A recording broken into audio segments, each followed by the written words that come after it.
Hi, everybody. Welcome back. We made it through our happy hour in one piece, even though I about fell over a chair trying to do my dance on Instagram. Well, We're glad to have you with us at our Stuck in the Middle podcast.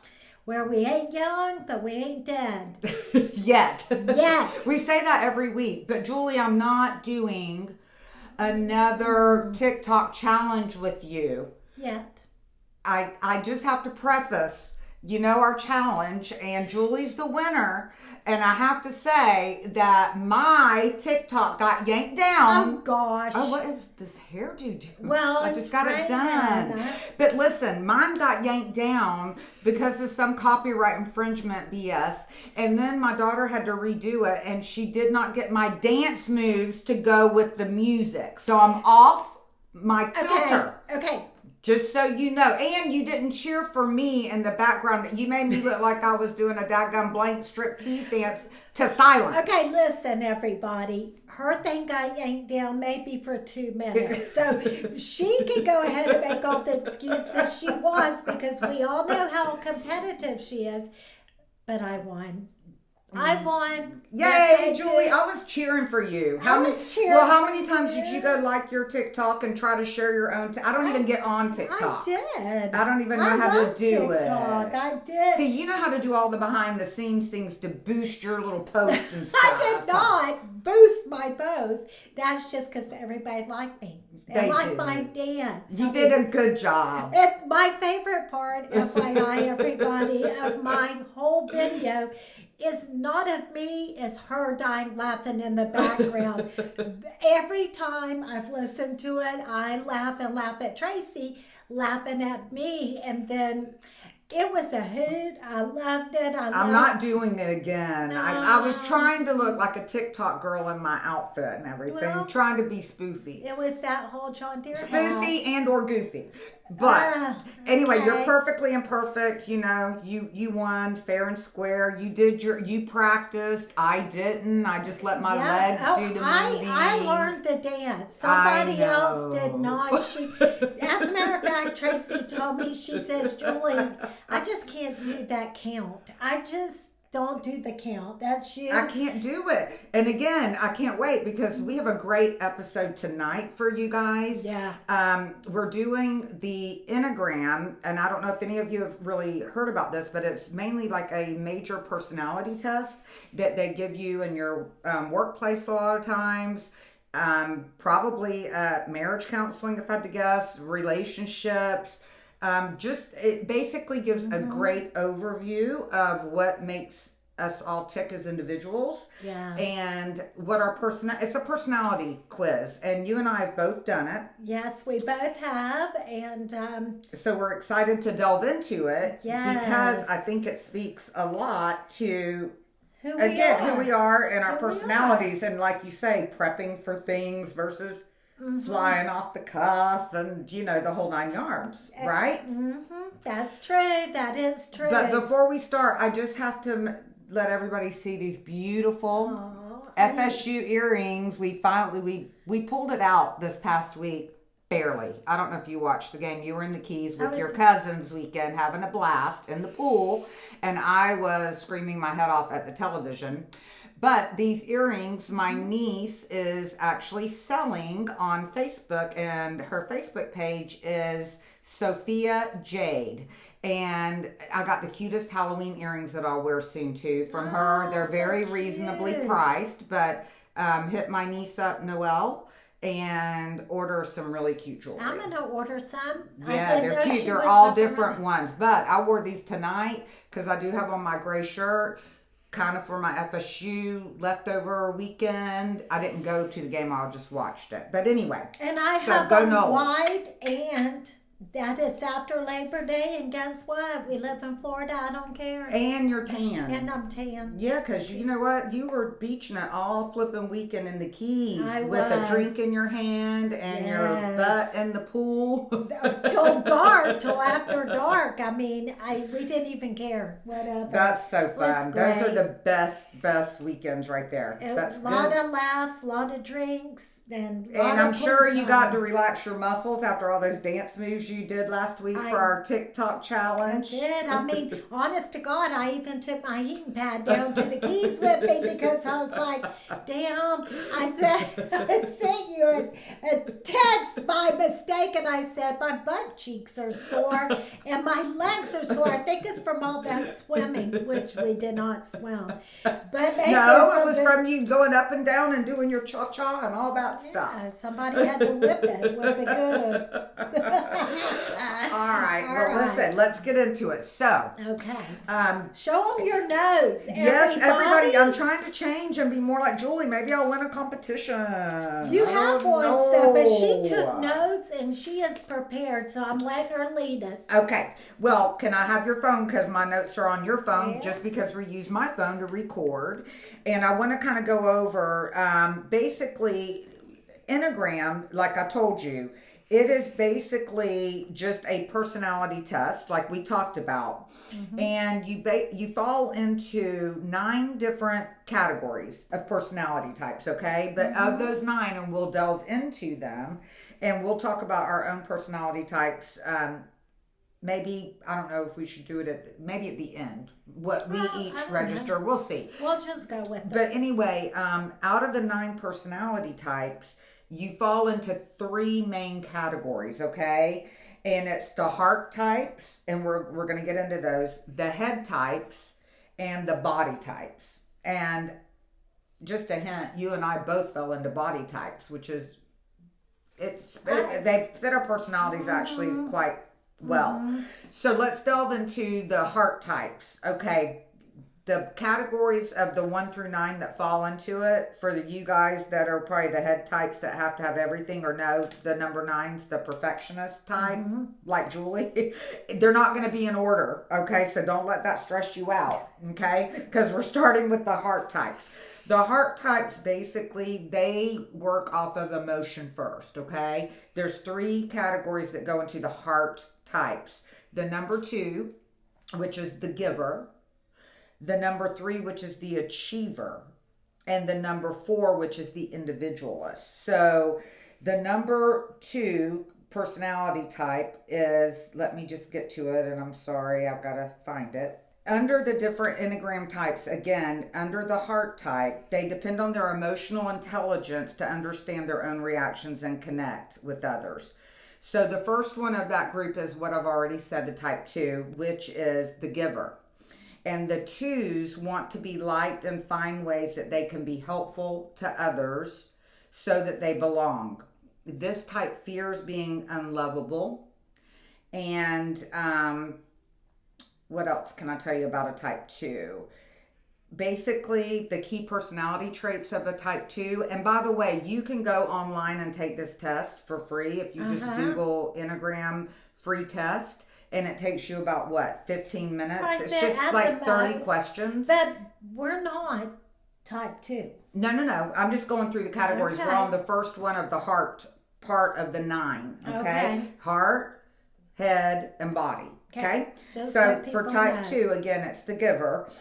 And their key personality traits are a warm smile and eyes, approachable, they radiate kindness. They're usually a volunteer or an activist, exceptional team player, caring and gentle, nurturing and patient, We're not smooth that. flowing movement. So obviously we are not in that category of the giver, but that is just it in a nutshell. Their biggest fear, their deepest fear is being alone and unloved. And they cope with this fear by taking care of others and making themselves central to other people's lives. Okay. The giver, their core motivation, they want to feel loved and appreciated, which motivates them to express love towards others in their words and actions. So truly a giver, I bet my sister would probably fall into this category. Lisa if would, I had for to guess. sure, But that's for just sure. me. And again, I'm not a, psychologist or anything. But I'm just trying to think of people off the top of my head I think that she would fall into that. Definitely. Okay. The other heart type is the achiever. Okay. And that is the type 3. And 3s want to be successful and admired by people and are very conscious of their public image. Type 3s fear failure and not being seen as valuable by other people. So they're the achiever. So basically, they distinguish themselves through productivity and success, but they still value their relationships. They are confident and put together, with a winning charisma that draws others to them. So their key personality traits for a type 3 is acutely aware of social niceties, impressive range of accomplishments, extremely busy and on the go. They may have interest in improvisation or acting, refined taste in outer appearance, and charismatic, making a good first impression. Okay. Basically, their deepest fear is being insignificant or a failure. To cope with this fear, they look for ways to win in life, reassuring themselves that they're valuable. Their motivation is for need for attention and admiration. They strive to be successful and significant to avoid feeling worthless. Okay, I could see me in there a little bit, but I'm definitely not an achiever, so that's not me. Yeah, Then me either. type 4, and this is the last one of the heart category, is the individualist. They want to be unique and experience deep, authentic emotions. Type 4s fear they are flawed and are overly focused on how they are different from other people. Again, they're the individualists. So maybe you like your artsy type. Well, we'll see. We'll see. They have a relentless drive for authenticity, and they want to be seen and accepted for who they are, and expressing themselves through creativity is key to their well-being. So I could see like an artist or a musician. Yeah. Again, they are deeply connected with their emotions, making them compassionate, original thinkers who are not biased by the expectations of others. So definitely like a free spirit, right? Their key personality traits are distinctive inner and outer presentation, prominent artistic outlet, Okay. quirky and endearing. So look, I didn't even read this. Melancholic expression, strong sense of identity, may feel a sense of emptiness, and passionate about self-expression. Like, you know who comes to my mind? Who? Robin Williams. Oh, yeah. I don't know why, but that's just my thing. Yeah. Again, I could be wrong. Deepest fear is that they are flawed and are missing out on some basic aspect of happiness that other people have access to. To cope with this fear, they amplify what is different and special about themselves, looking for a niche in which they can truly be appreciated. And they're motivated by desire to express their individuality and to be unique. Yeah. By being creative. So there you have that. So that is your first category of personalities, which is, again, the heart types, okay? Now we're going to go to the head types of an Enneagram, okay? Okay. These are the people that react with analysis first. Oh. So complete opposite of me.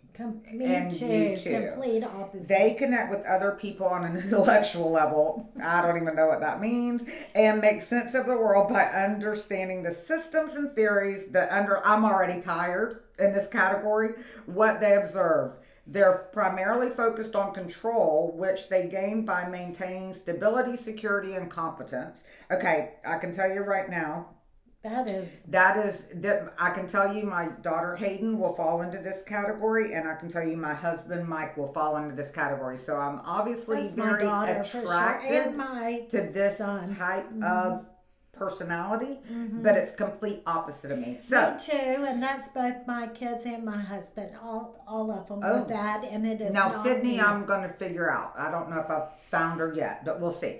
But type 5, the investigator. 5s. Oh, yeah. Okay. Okay, 5s seek understanding and knowledge and are more comfortable with data than people, than other people. The biggest fear of a type 5 is being overwhelmed by their own needs or the needs of other people. Okay, their main, again, they're the investigators. So they direct their energy inward, expanding their intellect so that they can see large, complex issues with clarity. and precision. Fives enjoy deepening their understanding of the world and play a key role in the intellectual advancement of society. Oh boy. Their key personality traits are they appear to be lost in thought or absent-minded. They have in-depth knowledge on specific subjects of interest. They give insightful, well thought out responses. They think extensively before speaking. Golly, this is so opposite of my personality. So me too. They have clear boundaries between family, friends, and work. And they're withdrawn and extremely independent. So, basically, they're also defined by their desire to conserve their energy and to avoid being drained by the engagement of the outside world. They focus on being knowledgeable and competent so that they can be as self-sufficient as possible. Not me. Their deepest fears are being overwhelmed by their own needs and the needs for others. To cope with this fear, they withdraw from relationships and maintain a minimalistic lifestyle, focusing on intellectual as an escape from the demands of the world. I don't know. Do you know anybody? I'm thinking Hayden, maybe, but we'll see. Yeah, She may fall into another one here, but I can see a that. lot of her in this one. Okay. Her motivations, I say her, like I don't know, she has probably done this test. But anyway, core motivations are motivated by the desire to be competent and possess a strong understanding of the environment, which she kind of is that way. And it drives them to nearly a constant state of learning and knowledge accumulation. So that's your type 5, okay? Okay. We're on the first category of the head, okay? Even though it's not number 1, that's number 5. Now we're on number 6, or type 6, the skeptic. Okay, this I can tell you is my husband Mike Owens, and I can't wait to delve into it. 6s are preoccupied with security, seek safety, and like to be prepared for problems. For the type 6, the greatest fear is being unprepared and unable to defend themselves against danger. Well, we'll see. I don't know. They seek to gain security and avoid risk. Once they ally themselves with people and institutions they trust, they make excellent team players who are well-liked, loyal, and detail-oriented. 6s work hard to protect their colleagues, friends, and loved ones by staying alert and vigilant, anticipating and preparing for what could go wrong. That's my husband. Their key personality traits are strong identification with the social group, organized and well-liked, good at managing finances, excellent team player, belongs to a tight-knit group of friends, clear communicators, detail-oriented, and precise. 6s are defined by their desire for safety and security, and they seek to anticipate and avoid risk. Their deepest fear is being unprepared and unable to defend themselves from danger. To cope with this fear, they attempt to be prepared for every possible turn of events. Their core motivation is the need for safety and security. They seek support and reassurance from others and are extremely loyal to people and groups they trust. I don't think that is so much Mike. You know, I honestly, I could take a little piece out of all of them, I think. Yeah. Let's see what type 7 is. This is the last of the head group, okay? The enthusiast. The enthusiast. 7s want to have as much fun and adventure as possible and are easily bored. Type 7s fear experiencing emotional pain, especially sadness, and actively seek to avoid it by staying busy, basically. They're relentlessly curious and optimistic, eager to get the most out of life.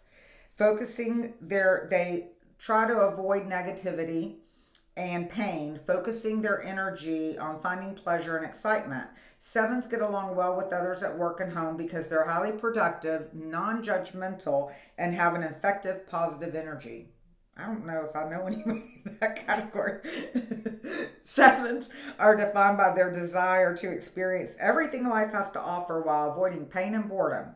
They appear to others to be lively, fun, and hedonistic. They're usually very busy people maybe my Stella is this one. Very busy people who bounce from one activity to another. Well, she's a baby. In their quest to squeeze every possible bit and enjoyment out of life. She's a baby. Their deepest fear is getting stuck in a rut and missing out on the good life. I might fall into this one. They cope with this fear by constantly seeking out exciting, novel, and fun experiences. Their core motivations are more than anything, they want to avoid feeling bored, sad, or uninspired. I don't fit that category anymore. I have done nothing for 2 weeks and just enjoyed every minute of it. Okay. I like being bored. Okay, now we're on our little section, Jules. The body types of an Enneagram. And by the way, Enneagram, can you spell that for everybody? I want you to be a part of this today, too. Oh, well, right there. Thank you. It's ENNEAGRAM. Enneagram. Okay, perfect. I mean, I truly didn't know, but go ahead. I know, me neither, until this morning. Because again, we're last minute. That's the way we roll. That's but the way we learned she something, rolls. see? I've learned a lot today, and I actually took the have. lead because you've been busy at your day job, and Thank right now I'm in you. between jobs. I so know, I so- get to be the investigator. I'm glad. So we're the body types of an Enneagram. Body Yep. types react with instinctive gut feeling. They connect with other people based on their physical sense of comfort and make sense of the world by sensing their body's reaction to what is happening. You got that right. You got that right. The primary drive for this triad is to maintain their independence and limit control from outside influences. They respond by being either overly controlling, overly passive, or overly perfectionistic. Gina, I think this may fall into the passive-aggressive category that you so mention about myself every once in a while. Yeah, we're calling out names. That's all right. So the people that fall into this categories are type 8, 9, and 1, okay? Type 8 is the challenger, okay? 8s see themselves as strong and powerful and seek to stand up for what they believe in. The greatest fear of a type 8 is to be powerless, so they focus on controlling their environment. So basically, the main characteristics of the challenger is they're not afraid to buck societal rules in pursuit of justice. They believe it is their job to combat oppression and stand up for those weaker than themselves. They make strong leaders who are assertive, goal-oriented, and resilient. The key personality traits are independent and self-sufficient, fierce and confident look, determination and stamina, very energetic and busy, fiery passions and power, stubborn and headstrong, and serious about control over the environment. I would maybe think Suzanne would fall in this category. I don't know. We'll see. Suzanne, you must take this test. They're defined by the desire to be powerful and to avoid any vulnerability. They present a confident, assertive, and decisive image to others. 8s can be argumentative and intimidating.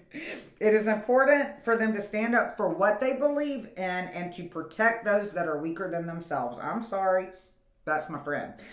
Their deepest fear is being vulnerable and powerless more than anything, and cope with this fear by always being strong and in control. What motivates them are their desire to be independent and in control, and they resist appearing to feel weak and reject any authority that restricts them.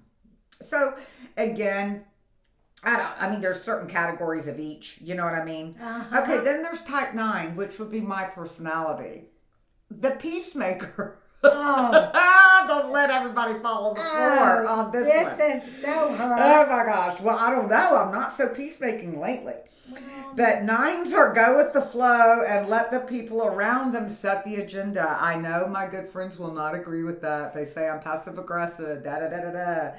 Type 9s fear pushing people away by prioritizing their own needs, and they tend to be passive. I'm not passive, so I don't get that part. But anyway, the peacemakers, because they are defined by their desire to maintain inner and outer harmony, gentle and agreeable, 9s are able to diffuse conflict and bring others together. She tries. She does. That's one of her big goals. But go ahead. They are easy to be around, and they are the glue in all the relationships. She's the glue. She's the glue. The key personalities of a type 9 are calm, collected demeanor. That is not, I'm not calm. No, neither Ability one. to diffuse conflict with ease.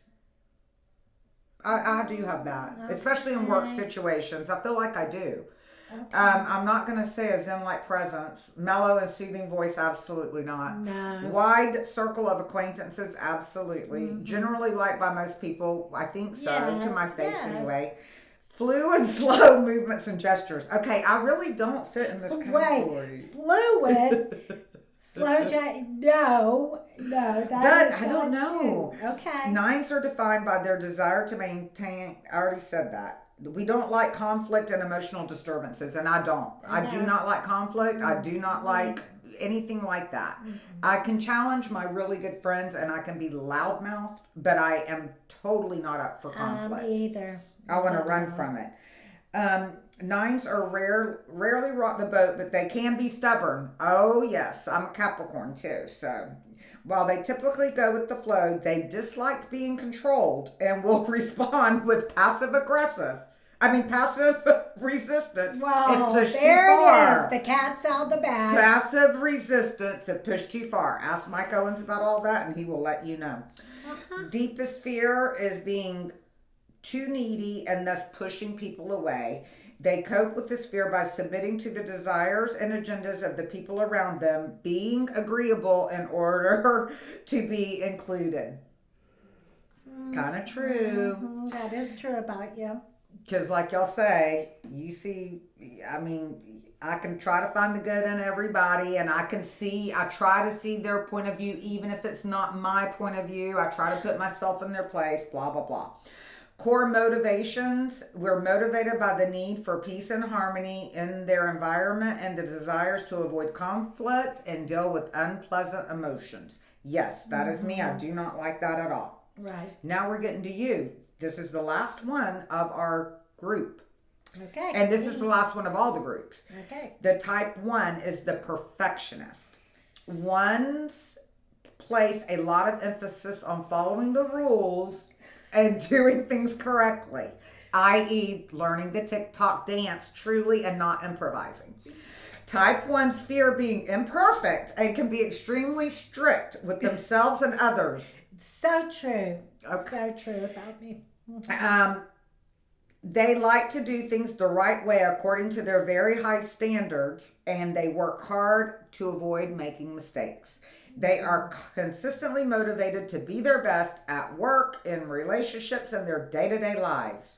True. Your key personality traits, Julie: serious and straightforward during conversation, which you are. You don't beat around the bush.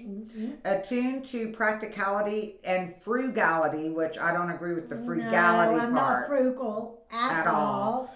Even though you do like the Goodwill, but that doesn't mean you're frugal. I know, I'm just saying maybe you got a touch of it, just maybe. And like we like shopping at Shein. Yes, and this is a Walmart eyelet Okay, so dress, not that we're frugal, but okay, that's all right. But we like everything. Hardworking and diligent as employees. High internal standards. Yeah, I'm the hardest on myself. Aw. Rigidity in plans and decisions. Intense ability to concentrate. Now, I don't have that. I know you don't. I don't see that. That's that brain fog thing from menopause. That is not me. But I thought this was interesting because it said a natural talent for teaching and instruction. And I mean, honestly, like given your background in the school system and everything, that is kind of your... And I taught swimming lessons. And you taught swimming lessons. Forever. So definitely I see that. Your type 1 likes to do things correctly and to high standards, are sticklers for the rules, and pay close attention to detail. I'm very detail Oh oriented. gosh, and I'm so Very. not. Yeah. I'm the opposite of that. They also avoid making mistakes. To others, they can appear perfectionistic, responsible, and exacting. Boom, boom. Yes. Ones are typically sticklers for rules and details and get frustrated when things don't live up to their very high standards. Well, Your deepest fear okay. is fear being bad people, morally flawed, otherwise seen as imperfect. They cope with this fear by being rigidly disciplined and very hard on themselves, and often those around them too. Their core motivation is they strive to be good and honorable, and to live life with purpose. They seek the best and most correct way to do things. That is me. So, that's me. There's so much more that goes into this, but I found it, well, first of all, I find it interesting because I say I can pick people out. They may say, you've lost your ever-loving mind. I don't know, but I kind of feel like I can pick people's personalities out. Like I can tell you for a fact, Sydney, I have to figure out which one she is. She might be the giver. I don't know. I'd have to see. I would have to, honestly, I said my kids, my husband, but I'd have to go back and really, I think, study it. But it is interesting because one thing I love is to see really what makes people tick, who they are. Like I'm so interested in everybody's story because everybody has a story, which kind of builds who you are, you know. Yes. So I didn't have strict parents, but I was an only child, so I am a perfectionist. Well, and I think it's interesting that you and I both fall into that same body category where we go by gut and instinct. And there's so many things that kind of overlap because while I'm totally not a perfectionist, like anything that has to do with fine detail or figuring out a process,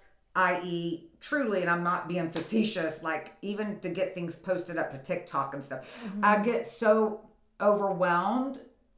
I need things so simplified for me. Once I get it, I'm good, but I don't want to have to figure out and read just I don't want to solve a puzzle. I don't have any desire to put a flipping puzzle together. Now I do play Candy Crush, but I don't even do that. But I mean, I'm not that person. Like how some people have to sit until they finish a puzzle. Like that would be, my mind would want to explode. But that's probably more Hayden and Mike. Yeah, I'm going to walk away from that. I'm walking away. I'm walking away. But there's so many things that, like, I know about us that our personalities are very, very similar. And then there's a lot of things that we're not similar on at all. You know what I mean? Like, so that's the slight change of one little category to the next. But we're in the same family of bodies. It's crazy because we both have the same phobias. Yes. Traci and I are a lot alike, and we never really even knew it. But I mean, we always just clicked and got along. But yeah, it's very interesting though. So go on there and take a personality quiz. And I want to delve more into, like, I find it interesting, again, that you and I'm just using the two of us. Now, again, our families have not done the personality quiz, but we both said that we felt our family members, other than Sydney, I got to figure her out, but that we fall into being attracted attracted to personalities that are in the head category. Exactly. And they're more the analyst and the thinkers and maybe it's because it's opposites attract, like you almost need that. I need a thinker in my family because I'm not the one doing it. My husband, David's definitely a thinker. You know what I mean? And a protector and an analyst and all that stuff. Maybe that's why. Because I guess if there were two of us running around, as a couple, we would be like, oh, I don't know. Well, we probably wouldn't get a daggum thing done. But then again, you're the perfectionist, so maybe we would. I'd give you the checkbook to balance and all that good stuff. But see, now you can do it online. I don't even have to worry about it. Yeah. Like, that's the other thing, like in school, like with math. Yeah, like I would be such a terrible student now because I would look at my teacher and say, but why am I learning this when I have my iPhone? I have a calculator right here. I don't need to burn these brain cells for nothing. I know. I agree. I don't want to figure things out for sure. Yeah. I really don't. Even though I love TikTok and I'm still learning so I can post, and there's a lot that with this whole social media thing that we're doing that we're trying to figure out. Oh, gosh. And tackle. Any social media people out there, please help us get us boosted. I don't want to have to do any more of those silly dances. I won, and that's why she's sore over it. Sore? Let's just get it straight. Sore. Sore. No, you're sore over it. Yeah, I am. For sure, you're sore. I'm not, because I am. just let my legs go to moving. That's it. But she had her TikTok outfit. I did. I tried to look like those girls. So did I. I had my TikTok outfit. Yeah, you did. Perfectly imperfect. All right. Well, listen, we've had a great time this week, and we hope you've learned something. Please go on and Google Enneagram, take your test, have your loved ones take their test. Yeah. We would love for you guys to reach out to us and tell us what you learned about yourself or somebody, a family member or a friend. I can't wait for Hayden to get this to edit it. She's going to be like, Mom, I'm so not that one. But I can tell you she is.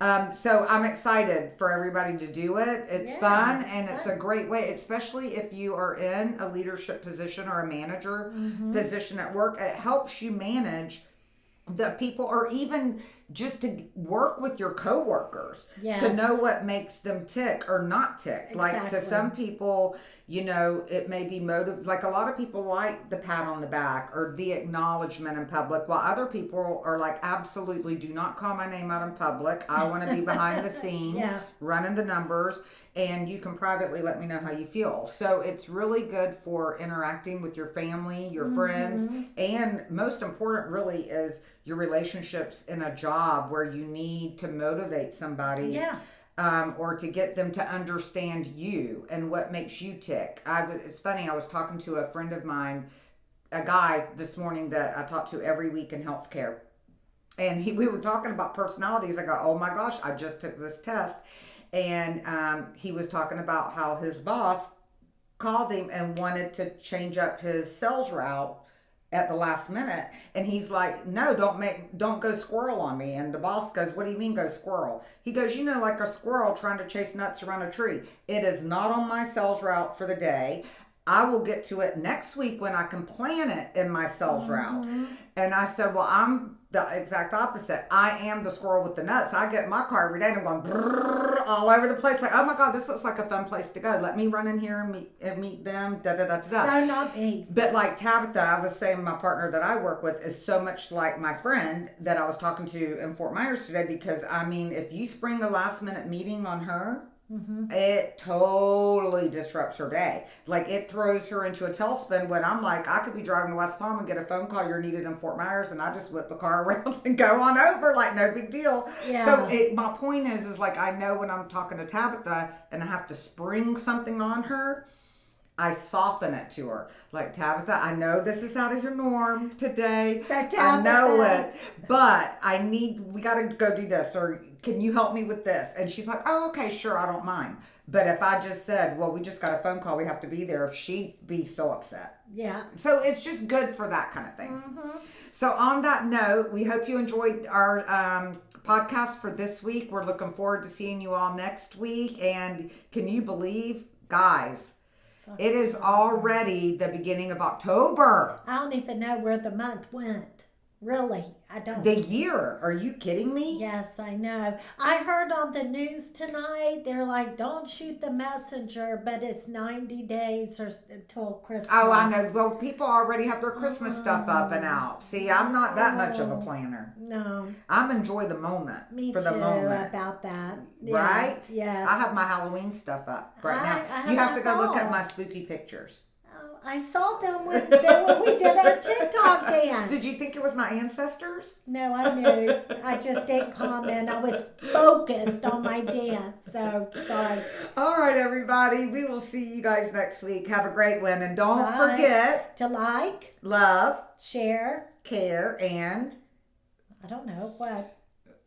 Be nice. Oh, well, she always throws something in. Always be nice every single week, Miss. Or what about be kind? That's what I meant. That's what I meant. See? Be nice is not it. That did not sound right, but be kind, everybody. Be kind. Bye. Bye.